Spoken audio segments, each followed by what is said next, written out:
mais uma vez, para que possamos transmitir não aquilo que me agrada, mas aquilo que nos esclarece.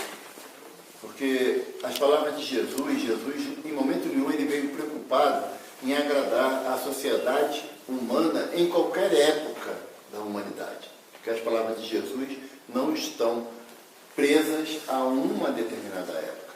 Tanto que Kardec pergunta aos benfeitores da humanidade se haveria algum ensinamento de Jesus que estivesse ultrapassado. E os benfeitores respondem dizendo que Jesus falava segundo a época e o lugar.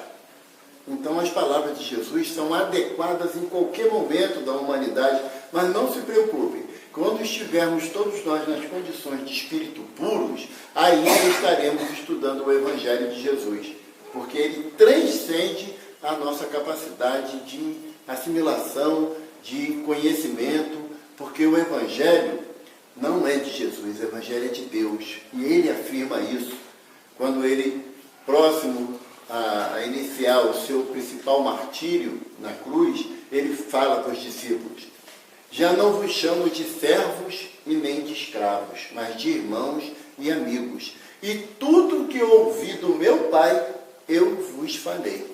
Então o Evangelho é de Deus. Jesus é o intérprete desse Evangelho. Porque ele não se limitou a falar. Faz assim, faz assado, como está na lei de Moisés. Ele exemplificou cada vírgula do seu ensinamento. Cada vírgula. E uma das vírgulas exemplificadas por Jesus é a questão do fortalecimento dos laços de família. Porque temos na nossa mente algumas passagens da relação de Jesus com Maria de Nazaré, com aqueles seus irmãos, que levam uma certa confusão a gente. Por exemplo, quando Jesus estava na casa do fariseu,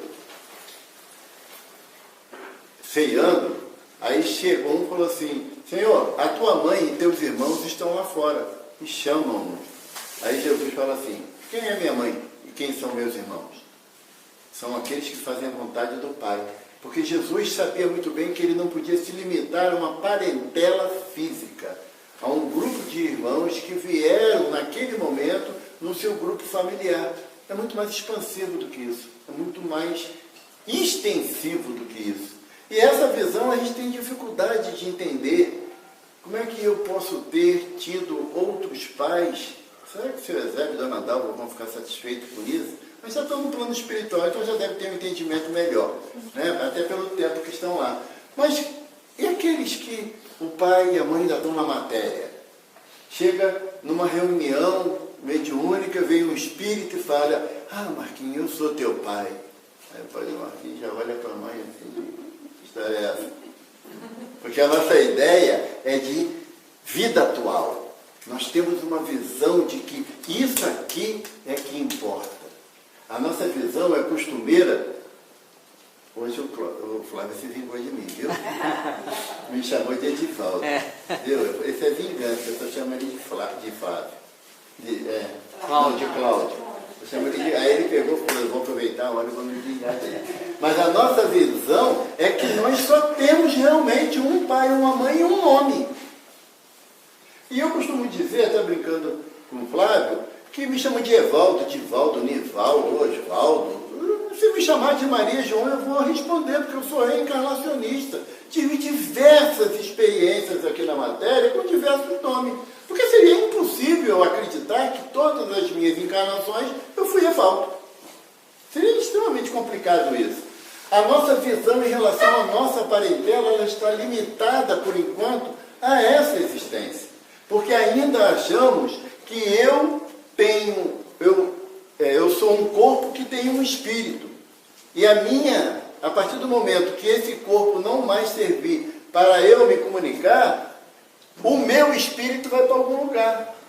Não temos a percepção de que a vida precede a atual existência e continuará infinitamente, porque a partir do momento que nos tornamos simples e ignorantes, criados à imagem e semelhança de Deus, nos tornamos imortais. Não é correto dizer que somos eternos. Eterno só Deus, só o incriado. Nós somos imortais. E nessa imortalidade, nós tivemos várias experiências aqui na matéria. E nessas experiências, necessariamente, eu precisei do concurso do espermatozoide e do óvulo para poder fecundar o óvulo e eu, espírito, começar a iniciar a minha trajetória naquele corpo em formação. Então, sendo assim, eu tive diversos pais e diversos irmãos. A diferença com o conceito da reencarnação é que nós aprendemos o quê? Que não necessariamente cada existência minha eu terei um pai, uma mãe e alguns irmãos. Porque teríamos uma infinidade de parentela espiritual na matéria. A doutrina nos esclarece que o advento da lei de reencarnação, que não é um atributo, não foi Kardec que inventou a reencarnação. A reencarnação acompanha a humanidade desde as eras mais distantes, lá do Egito, na Grécia Antiga, na própria Roma havia um conceito de reencarnação, mas era tratado entre os iniciados, as chamadas vestais dos deuses, de Júpiter, dos deuses romanos. Havia-se essa compreensão da transmigração da alma. Kardec veio apenas dar um conceito lógico e científico a essa verdade transcendental que a humanidade terrena já conhece. E como a gente não teria condições de termos inúmeros pais, mães e irmãos, através das diversas existências, eu até na outra vez eu fiz um paralelo aqui, em termos de que no planeta Terra, como eu habito a Terra desde o ser pré-histórico, aquele Homo sapiens sapiens, até hoje, 250 mil anos, então eu teria tido aqui umas 3.000 existências. Aí a pessoa ter 3.000 pai e mãe, 3.000, mais de 3.000 irmãos. Seria uma coisa muito louca. E como é que a reencarnação vem explicar para a gente que não é lógico que aconteça isso? Por quê? Porque a gente tem que se basear no preceito de Jesus. Não é nosso guia e modelo? Deus não tem nos oferecido, ele como guia e modelo, tem oferecido. A gente ainda não aceitou essa oferta divina, não. Porque a cada momento a gente, com nossas atitudes, podemos nos afastar desse oferecimento. Aceitar a oferta de Deus, sendo Jesus o nosso guia e modelo, é você segui-lo como guia e modelo. Ou seja, imitá-lo em todas as circunstâncias. Nós estamos tentando isso, lutando para isso. Mas Jesus diz para a gente que a boa árvore não pode dar mau fruto, assim como a má árvore não pode dar bom fruto. Para que eu tenha uma consciência reencarnatória de que eu estou caminhando para a minha evolução, eu tenho um grupo seleto de espíritos que gravitam também na mesma condição evolutiva do que eu. Esses espíritos, nós estamos, que são chamados os afins, e afinidade não quer dizer superioridade, são situações diferentes, nós podemos ser afins, inclusive naquilo que não presta. E isso a gente conhece muito bem. Temos pós-doutorado em fazer coisa errada. Por isso que estamos aqui, nesse planeta aqui, lindo e maravilhoso, Papai do Céu nos possibilitou essa oportunidade. Mas se eu não sou ainda aquela árvore sadia, boa, vigorosa, evidentemente que os frutos que de mim saírem, eles serão compatíveis com a minha capacidade de produzi-los. Ou seja, falar baixinho que tem 3 jovens ali, nossos filhos não são anjos. Porque seria um contrassenso. Eu tenho 5 filhos, 4 meninos e 1 menino. Seria um contrassenso, Marquinhos, Deus colocar 5 anjos para eu educar, não seria? Ia dar certo? Não, ia virar tudo anjo decaído. Porque nós somos os exemplos dos nossos filhos. Isso é invariável. É por isso que tem um conceito dentro da doutrina espírita que nos orienta a não mentir. Porque aquela história de faz o que eu faço, faz o que eu mando, mas não faz o que eu faço, não se aplica aos filhos. Eles vão nos copiar, principalmente nos nossos defeitos, nos nossos erros. você reclamar, ainda fala assim, não faz igualzinho a mim. Ele ainda diz que nós é que imitamos eles, não é? Mas não, nós sabemos na realidade que eles é que nos imitam. Então, nesse conceito de que uma boa árvore não pode dar maus frutos, é necessário que eu compreenda que através da reencarnação, que é uma lei divina, alguém aqui não acredita na reencarnação? Também se não acreditar, não adianta, vai ter que sofrer a ação dela, sinto dizer. É que nem alguns irmãos nossos falam, a reencarnação é mentira, tá bom. Quando chegar do outro lado, a gente vai ver que não é, aí muda os conceitos, né? Mas a lei de reencarnação, que é uma lei de caridade, justiça e amor, que Deus nos oferece, nos outorga, ela vai dizer o quê? Se eu não sou uma boa árvore, ou seja, se eu sou uma árvore que dou um fruto mais ou menos, o outro um pouco bichado, um maduro demais, outro um pouquinho amargo, quer dizer, uma árvore que ainda dá frutos variados, é necessário que eu, como árvore, como pai e como mãe, nós passemos a usar um adubo necessário na minha formação moral, de forma que novos frutos melhores em condições possam vir de nós. E o melhor adubo que existe para a nossa humanidade é o Evangelho. Não tem outro jeito. Nós somos espíritos altamente endividados à luz do Evangelho, mas endividados por quê? Porque a gente está devendo a Deus, a Jesus? Não. A nossa dívida é conosco mesmo. Que a partir do momento que eu não reconheço a necessidade de modificar os meus atos, os meus pensamentos e as minhas palavras, eu vou me distanciando do adubo que eu preciso colocar em mim, árvore, para que eu gere frutos melhores. Por quê? Porque a partir do momento que eu vou me adubando com a semente, com o adubo do Evangelho, eu vou começando a dar bons exemplos para os meus filhos. Nós ensinamos às nossas crianças que não devemos mentir. Não é verdade? E firmamos propósito nisso. Por quê? Porque no mundo atual, tanto a mulher quanto o homem tem que ir trabalhar para poder ajudar na manutenção da família. E muitas das vezes temos que deixar os filhos em casa um período razoável para que a gente possa sair para trabalhar. Então, se você não tiver um conceito de responsabilidade ao teu filho e de só falar a verdade, a vida da gente vai ficar um terror.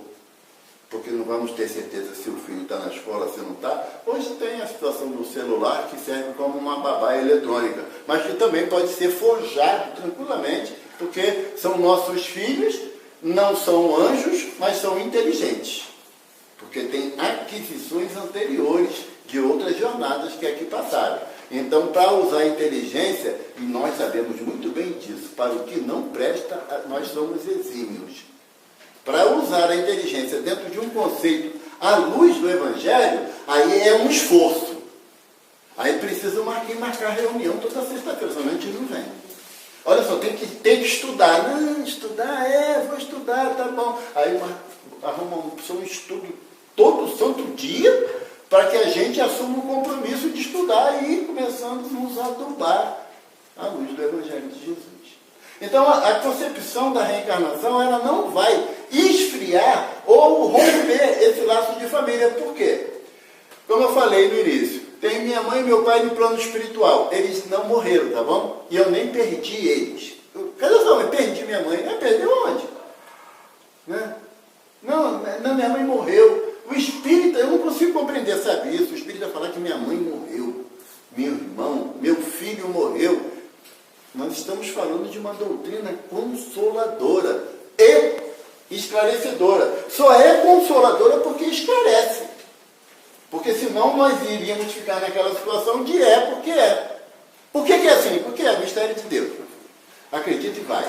A doutrina espírita não, ela é esclarecedora. Então, se eu sei que minha mãe e meu pai não morreram, eles simplesmente voltaram para o plano espiritual, eu acredito tranquilamente, com a maior certeza dessa minha existência, de que quando eu desencarnar eu vou encontrá-los. Pode ser imediatamente ou pode levar um tempo maior, de acordo com a condição de cada um. Eu acredito que vai levar um tempo maior por minha falta de condição. A lei de reencarnação, ela não vem dizer que pelo fato de eles terem desencarnado antes de mim, que eles não têm mais vínculos emocionais comigo. Seria completamente absurdo. Imagine-se, vou falar para as mães. Para as mães. As mães que estão aqui presentes fazem um processo de autoiluminação, Marquinhos, ferrenho, e conseguem, ao desencarnar, e ser elevado para o plano de Aurora Nova. Sabe o que é essa colônia, Aurora Nova? Quando tiverem a oportunidade de reler o livro Nosso Lar, vão saber que é onde habita a mãe do André Luiz. É acima de Nosso Lar. Tá? Aí as mães que estão aqui desencarnadas vão tudo para a Aurora Nova.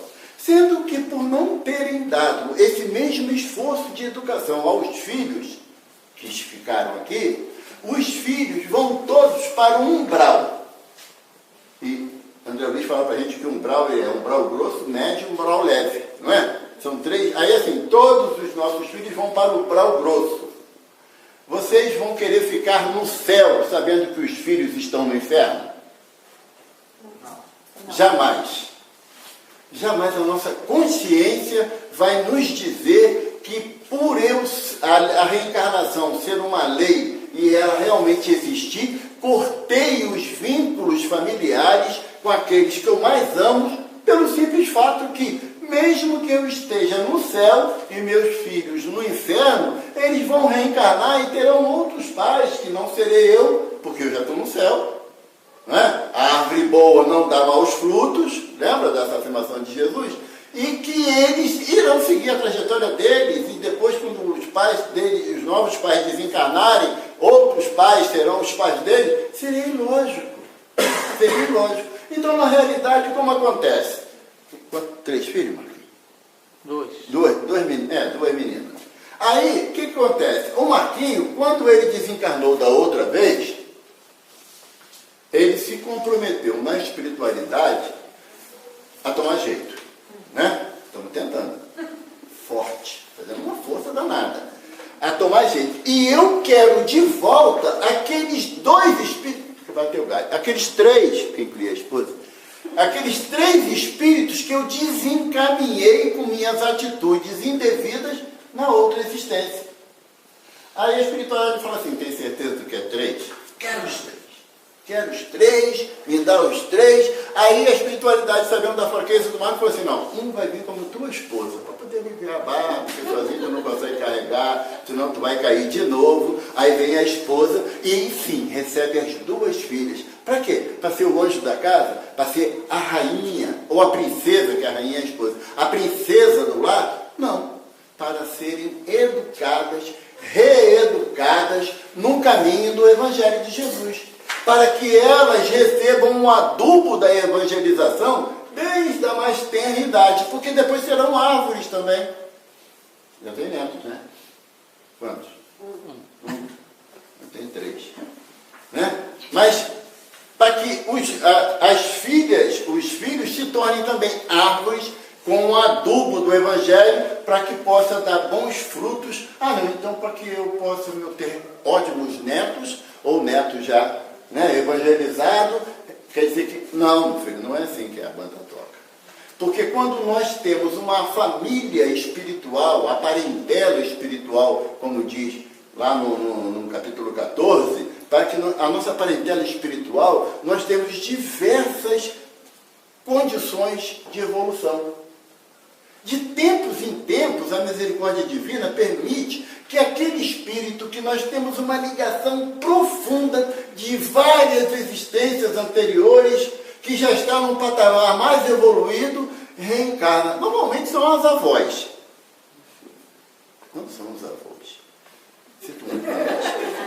São as avós, que já são os espíritos mais conscientes.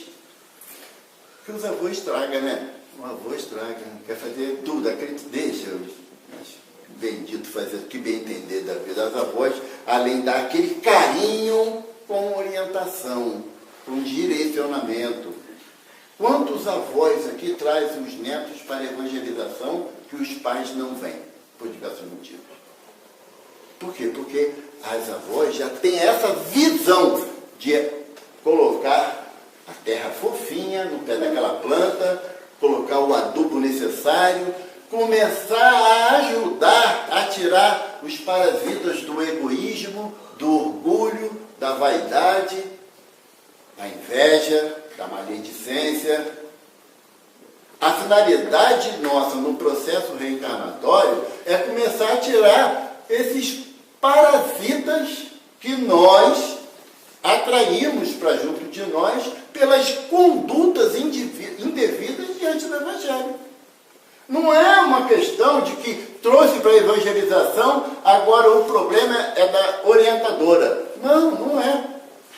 Na evangelização, a criança tem o princípio do conceito doutrinário, cabendo aos pais a fixação desse conceito no lar, no dia a dia. Quando a gente fala da questão de reencarnação, o Kardec fala, no início do tópico, que os laços de família não sofrem destruição, ou seja, ampliam-se. Aí eu queria fazer uma pergunta. Nós já sabemos que a herança que eu posso passar para os meus filhos é herança genética, material, certo? Porque o corpo deriva do corpo. Mas eu posso passar alguma herança espiritual? Ou seja, eu, sendo uma pessoa muito egoísta, eu posso passar e o egoísmo é um atributo do espírito, não é do corpo. Eu posso passar esse egoísmo para alguns dos meus filhos? O que vocês acham? De forma hereditária, não. Mas por assimilação moral, sim. Não é? Por quê? Porque Por exemplo. Pelo exemplo. Por quê? Porque se o fruto não cai longe da árvore, não é assim no ensino que a gente aprende no dia a dia? Se eu sou egoísta, eu vou receber espíritos na condição de filhos com propensão ao egoísmo. Então eu tenho que me educar. Se eu sou egoísta, eu tenho que começar a trabalhar dentro de mim a fraternidade, a amizade, a caridade. Porque aí, como eu sou um exemplo que os meus filhos vão seguir, se eles falarem, poxa, meu pai, ele não é egoísta, ele não guarda tudo para ele não quer só para ele distribui também. Caramba, eu vou ter que inventar o velho, porque senão vai dar ruim, porque ele vai me chamar a atenção e com razão. Embora o egoísmo sendo um atributo do espírito, e o espírito ele não torna de forma hereditária para o filho aquele defeito, como também não transforma, não divide as virtudes, tá? Porque muitas das vezes a gente vê numa família de casal desajustado e um filho ajustado. E aí a gente fala assim, não é dessa família. Né? A cegonha passou direto, era para cair nessa casa, caiu na outra, deu ruim. Tá? E é verdade, os espíritas dizem isso a Kardec. Quando a gente faz essa afirmação, é mais pura verdade. Por quê? Porque muitas das vezes a misericórdia divina permite que venha um espírito estabilizado emocionalmente para ajudar aquela família desestabilizada emocionalmente. É por isso que a hereditariedade é física, genética, mas não é espiritual. Mas pode acontecer, e em função de que quando tem dois pais desajustados, podem receber um espírito desajustado. Por quê? Porque a nossa parentela ela não transcende a existência atual. Eu posso ter vínculos milenares com um determinado grupo de espíritos que eram meus parentes em algum momento do meu processo reencarnatório, que eles precisam da minha ajuda, que eu desajustei a vida deles, e agora eu já estou em condições de auxiliá-los, de reajustá-los, de ampará-los para o caminho que o Evangelho nos oferece. A reencarnação ela é a oportunidade inigualável que Deus nos outorga, nos oferece, para que a gente aumente os vínculos familiares. Porque à medida que eu sei que meu pai, minha mãe, meus irmãos, filhos, primos, tios desencarnaram, eu sei que em alguma outra oportunidade eu voltarei a estar com eles em situações às vezes adversas. Às vezes a gente batiza uma criança, aqueles que militam dentro da Igreja Católica, que optam pelo batismo, que você cria uma afinidade com aquela criança que às vezes não tem com o próprio filho. Um sobrinho, um vizinho. Vamos na casa que nós frequentamos lá em Jacarepaguá, tem uma menininha, às quintas-feiras nós estudamos nos domínios da mediunidade, que lá tem uma mesma necessidade, cada dia eu estudo para ver se aprende, né? Tem uma menininha que ela passa da creche com a mãe e o pai às 5h15. Tenho que deixar a porta aberta, mas senão ela fica gritando, eu vou lá de fora e não para. Ela tem 3 aninhos. E quando ela me vê, ela me abraça, gruda tão grande no meu pescoço, que eu falo que aquilo é um exemplo da misericórdia divina, né? Um espírito daquele tão inocente gostar de mim, a coisa está errada. Aí ela vai, me abraça, aperta, eu vou para casa, tá bom? Tá bom, filha, vai lá, entrego ela para a mamãe e papai, eu vou na paz de Deus. Porque essas afinidades nós reconhecemos e não é exclusivo do filho, do neto, do irmão, do pai e da mãe, não é. As minhas filhas têm colegas, né, e falam assim, queria tanto que Evaldo fosse meu pai. Aí elas falam assim, mora com ele. Porque é uma realidade que a gente sabe que foge um pouquinho aquela coisa do romantismo. Porque quando a gente recebe os amigos dos filhos em casa, a educação determina que tratemos bem. Só que eles acham que isso é uma constante numa casa de que ainda não tem o Evangelho na sua prática constante. Então, a partir do momento que eu me esforço em praticar o Evangelho, fazendo dele o adubo necessário para que essa árvore possa dar bons frutos, eu começo a produzir frutos mais saudáveis, que serão os filhos, que certamente influenciarão no fruto que serão os netos. E isso só é possível através da lei de reencarnação. Porque senão, se eu faço um mal qualquer ao meu irmão, e amanhã ou depois, no plano espiritual, eu reconheço o erro absurdo que eu cometi com ele, eu me proponho a vir mais próximo dele. Seja como irmão, seja como filho, como pai. Como sogra, vai demorar um tempão para poder haver aquela harmonia toda, mas nós somos espíritos imortais, temos tempo para tudo. Porque muitas das vezes a pessoa fala assim, olha, eu e minha sogra não dá. Não dá, já tentei. Aí ela fala assim, já tentei de tudo. Tem um ditado que fala assim, se ficar, o bicho pega, se correr, o bicho come. Aí os nossos irmãos da igreja protestante falam assim, se orar, o bicho foge. É lógico que a gente não vai orar para a sogra fugir, né? Mas eu posso orar para que haja um princípio de entendimento, de acolhimento. Porque se eu sou espírita, eu tenho a obrigação de querer o adubo do Evangelho. O adubo do Evangelho está em amar até os vossos inimigos. É uma das condições que Jesus coloca antes de ir ao templo fazer a tua oferta e tiveres algo contra o teu irmão, deixai a oferta no canto, no altar, reconcilia-te com o teu irmão, começar a promover a modificação dentro de mim, no entendimento do meu grupo familiar, eu passo a não querer que todos mudem para me satisfazer, porque não vai rolar, não vai dar para ser assim. O que eu tenho que fazer, pelo conhecimento que o Evangelho me dá, é eu iniciar a minha modificação, a minha transformação, mesmo que ninguém perceba, porque a gente adora jogar para a plateia, se tiver para bater palma, a gente fica felizão.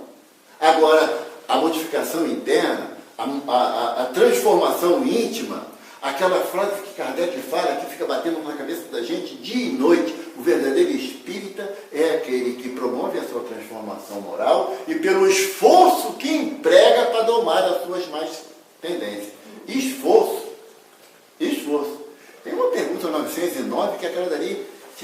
tem assim a alegria da gente de se esforçar, né? Alguém lembra essa pergunta qual é? Kardec pergunta aos espíritos se é possível nós nos libertarmos dos nossos defeitos, das nossas más inclinações. Aí os benfeitores falam assim, bem mais fácil do que julgais, basta vontade. Ponto. E quão pouca é a vossa vontade? Eu não gosto dessa resposta, sabe? Que diz que é fácil. E a gente que não faz o esforço necessário para poder domar as nossas más inclinações. Então, a partir do momento que eu me esforço em domar as minhas más inclinações, eu começo a ter uma percepção diferente em relação aos meus genros, aos meus sogros, aos meus cunhados, aos filhos. A gente já acha que tem que aturar mesmo, não adianta, né? Mas a percepção muda. Não são eles que mudaram, que melhoraram. Fui eu que me impus a necessidade de domar as minhas más inclinações. Porque quando a gente fala de parentela espiritual, de laços de família, a gente só pensa no lado bom, que são os filhos, a esposa, o marido. Não, mas esse grupo familiar ele é mais abrangente. Muitas das vezes o teu vizinho é aquele, sabe, aquela pessoa que se amou tanto no passado, mas só porque ele agora gosta de funk, tu já não gosta mais dele. Aí quando a gente volta para o plano espiritual, aí fala assim, aí ansioso, e cadê o Manuel? O Manuel está fora do teu lado, era teu vizinho. Não, meu vizinho tinha um cara lá insuportável. Escuta, olha, eu botei o nome dele no livro de prece toda vez que eu ia no centro. Toda vez, doido pro nome dele passar de livro. Em vez de livro do encarnado, era para o desencarnado. Né? Para poder continuar pedindo, porque eu queria pedir para ele, tudo mais que eu sou, assim, caridoso, fraterno. Então, a gente, essa visão nossa de familiares, de parentela, ela é limitada à nossa atual existência, porque a gente não tem ainda condições de entender que aquele vizinho, aquele colega de trabalho, que você tem muita dificuldade de compreendê-lo, tá? Ele é alguém que faz parte do teu grupo familiar, que agora, por algum motivo, ele não está no teu vínculo familiar material, mas espiritualmente está. Por que Jesus nos apresenta Deus? Em aramaico, Jesus chamava Deus de Abba. Abba é paizinho. Paizinho. Nós ainda falamos de Deus como aquele Deus vingativo lá da primeira revelação. Que aqueles que não seguem Deus serão colocados sobre meus pés, como os cabelos dos meus pés, ou seja, eu vou pisar, porque não segue a Deus. Esse Deus, ele nunca existiu. Jesus veio nos dizer que Deus é paizinho. E todos nós somos irmãos. É complicado de entender isso. Porque irmão, para mim, é aquele que beija o meu rosto, que me dá afeto, me dá carinho. Agora, aquele irmão que eu não compreendo, e a gente sabe, em casa éramos 8 filhos. 2 desencarnaram novinho e ficaram 6 na matéria. Tinha hora que saía faísca lá em casa, a gente tudo novo, tudo jovem. Mas hoje, depois já de uma certa maturidade, a gente se ama e se respeita e compreende as limitações de cada um.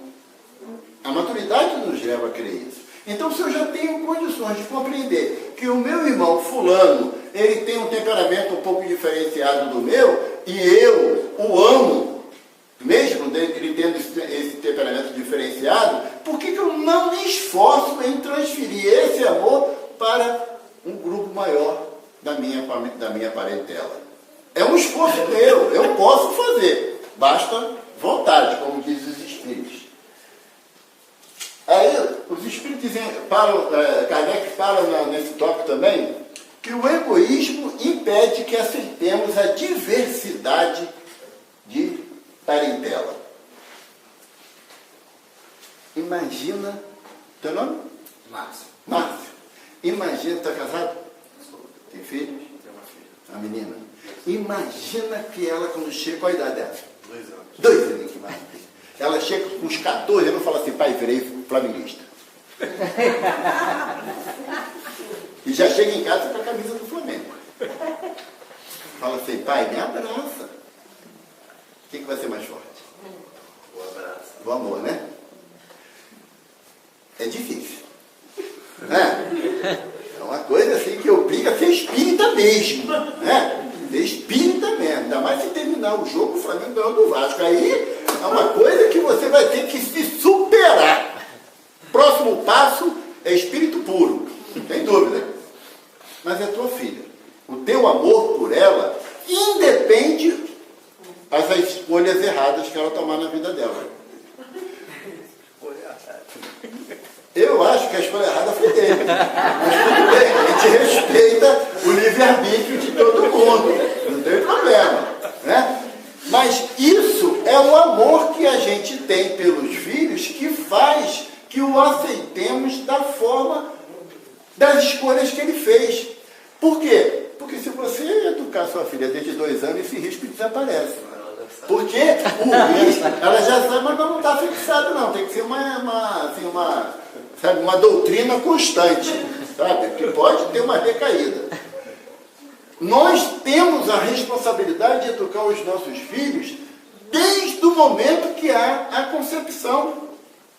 Amor, estou grávida. Dependendo de quem, assim, da situação, o cara não vai ficar muito feliz. Mas isso aí é problema dele. E a partir do momento que haja a concepção, que dia que é o dia da evangelização? Domingo de manhã, eu vou estar aqui. Ainda não cresceu nem a barriguinha. Por quê? Porque o evangelho tem que ser dado, o adubo tem que ser colocado desde a primeira hora. É o Espírito na sua primeira encarnação aqui no planeta? Provavelmente não. É um Espírito que já vem de outras trajetórias e reencarna através de nós, espíritas, para quê? Para ser evangelizado. Para ser evangelizado. Não é para deixar o filho escolher. Eu respeito a opinião de qualquer pessoa. Cada um reage e age da forma que bem entenda. As minhas 4 filhas, o Marquinhos sabe, a mocidade na União é sábado, 8 horas da noite. Para adolescente é uma maravilha, né? Jovem, adolescente. E eu dizia, não tem acordo. Ah, pai, eu não tenho livre-arbítrio? Tem. Que espírita sabe dar a resposta na hora certa, né? Tem. Só que o seu livre-arbítrio é subordinado ao meu, porque quem paga seu tênis sou eu, quem compra sua comida sou eu, quem paga a luz, água e casa sou eu. Então o seu livre-arbítrio é subordinado ao meu. Você vai. Ah, mas eu tenho que ir todo sábado? Não. Vamos ser nada de radicalismo. Um mês tem 4 sábados. 1 é teu. 3 é da mocidade. E se pisar na bola, nem esse 1 você tem. Então, evidentemente, que passava 3, 4, 5 meses sem ter um. Porque pisava na bola mesmo. Mas eu impunha a minha vontade, em termos de evangelização, às minhas filhas, impunha sim. Sabe por quê? Porque me foram confiadas para eu evangelizar. Resolveu?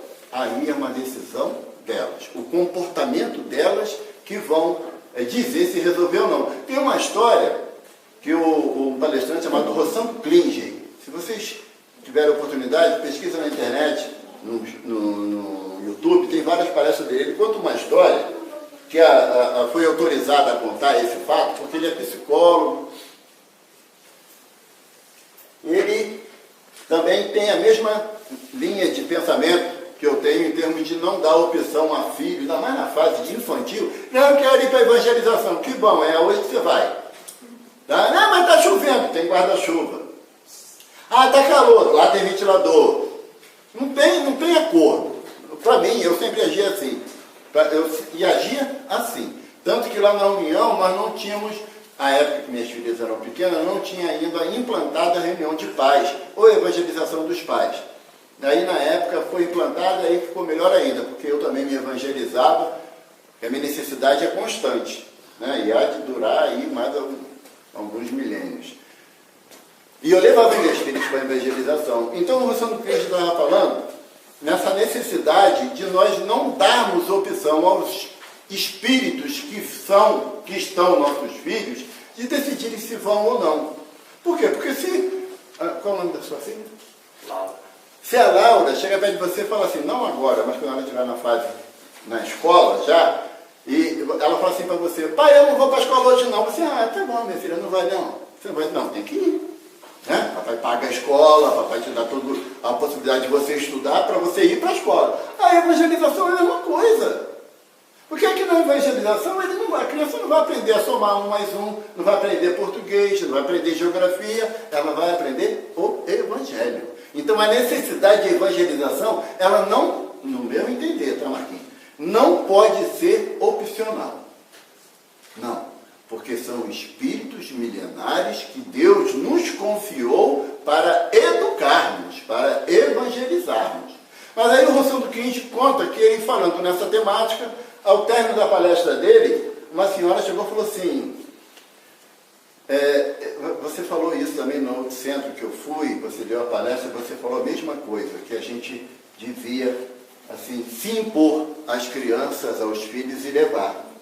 O meu filho, eu impunha ele ir para a evangelização.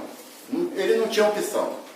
Embora, desde cedo, eu notava que ele tinha algumas tendências, um tanto quanto conflitantes para mim e diferenciadas. Mas, mesmo assim, eu impunha ele a ir. E hoje, eu liguei para o meu filho, para minha filha, que mora na Espanha. Então, você não falou assim, mas não era filho? Ela é transexual, mora na Espanha, já tem 8 anos. E depois que eu ouvi essa palestra, eu liguei para ela e falei assim, ela é transexual, mas para mim é meu filho. Ela falando, né, o Rossandro reproduzindo. Filho, hoje eu ouvi uma história, uma palestra que disse que nós temos que obrigar mesmo os filhos a ir para a evangelização. Eu te obriguei a ir. Você ficou com raiva de mim? Ele falou assim, mãe, você sabe que a minha vida aqui na Espanha não é nada fácil. Isso não é fácil para um imigrante normal e assim, existem maiores dificuldades para um transexual também. Mas, mãe, toda vez que eu penso em reagir e penso até em matar alguém, eu lembro da aula de evangelização que André Luiz estava no umbral porque suicidou. Então, mãe, o que você fez valeu muito a pena. Porque se eu não tivesse isso, eu tinha metido o pé na jaca. Porque a semente que você coloca no seu filho na aula de evangelização é uma semente que vai ficar nele para existências afora. Sabe por quê? Eu falei, tem 4 filhas. 2 filhas minhas chegaram e falaram assim, pai, elas estavam com 17 para 18 anos. Pai, a gente vai para a igreja protestante. A gente se identificou mais na igreja protestante e a gente vai para lá, a gente vai se batizar. Eu dei graças a Deus, elas estão até hoje lá. Mas toda vez que elas vão falar assim, pai, lembra de fulano? Ah, lembro, desencarnou. Elas falam desencarnou. Ô pai, você vai para onde eu vou? Vai no nome da gente, ela não boto. Entende? Por quê? Porque a base é o conceito. Elas não vão perder, os filhos não vão perder isso. Agora imagina, você tem um ser que você ama pra caramba, que está nos teus braços, embalando, que você não deu a base do Evangelho, não adubou essa árvore, e chega mais tarde, e você vai falar, minha filha, você tem que ter fé. O que é fé? O que é fé, mano? O que é fé? Isso aí é uma utopia da religião, porque você não deu a base. Ele pode até dizer que o conceito dele mudou, mas a base continua. É para isso que nós viemos nessa visão de família espiritual e família material. Pode existir, Evaldo, aquela pessoa que se casa sem que tenha tido, faça parte de um processo reencarnatório? Pode, a doutrina nos diz que é possível isso. Kardec fala, lá no capítulo da indissolubilidade do casamento, ele fala que há casais que se unem só pelo físico.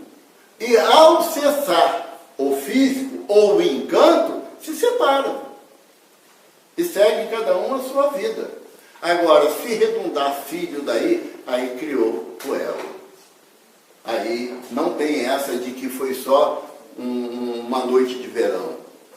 Foi só uma paradinha, uma situação que aconteceu e eu aproveitei, e agora tenho um filho para eu aproveitar o resto da vida de preocupação. Mas pode acontecer? Pode tranquilamente. Porque um livro, Estudando o Evangelho, Martins Peralva fala sobre diversos tipos de casamento, baseado no capítulo 20 de Nosso Lar, onde a dona Laura, conversando com o André Luiz, ela fala sobre a questão do lar. E aí, o Peralva fala que tem o casamento transcendental, que são aqueles casamentos de almas elevadas que se unem com a finalidade de favorecer a encarnação ou reencarnação de um espírito de grande evolução. E o exemplo que a gente tem é Maria e José. Não tem outro parâmetro, no meu entendimento, acerca de casamento transcendental. Tem os casamentos afins, que são aqueles espíritos que se unem com um propósito providencial para o grupo social que eles vivem. Marquinhos me fala da hora, senão eu vou embora. Ah, tá. Senão, fala até mais. Porque, mas vocês viram no site, no Facebook, o Marquinhos chamando para palestra, ele botou 350 referências. Eu falei, acho que é seminário que o Marquinhos quer que eu faça lá, mas a gente vai na paz de Deus, né? Entendeu? Porque ele botou tanta coisa lá para eu ler tudo e juntar, mas... Então, tem os casamentos afins, tem os casamentos provacionais. Eu sinto dizer, o teu e da Ivana são provacionais. Tá? São provacionais, que são aqueles casamentos de reajuste. Tá? E ele ainda fala que assim, tipo assim, 80% dos casamentos no plano Terra são provacionais, e eu sempre tenho uma, não sei porquê, mas algo me diz que sempre é a mulher que está provando alguma coisa. Não sei porquê, eu não sei se isso é uma percepção espiritual. Tem os casamentos sacrificiais.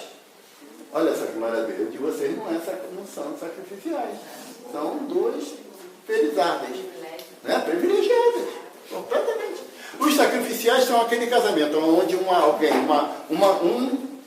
das partes já são estabilizados emocionalmente e espiritualmente e aceitam encarnar com a outra parte completamente desestabilizada. E assim, se a gente puxar para a memória, até no grupo familiar a gente acaba encontrando que não sei como é que fulano estava casado com fulano esse tempo todo. Se aí deve ser praga de madrinha, que nem mãe tira. Sabe? A gente não consegue entender, mas a pessoa que vive aquela situação, ela encara com resignação, sabendo que é um dia depois do outro.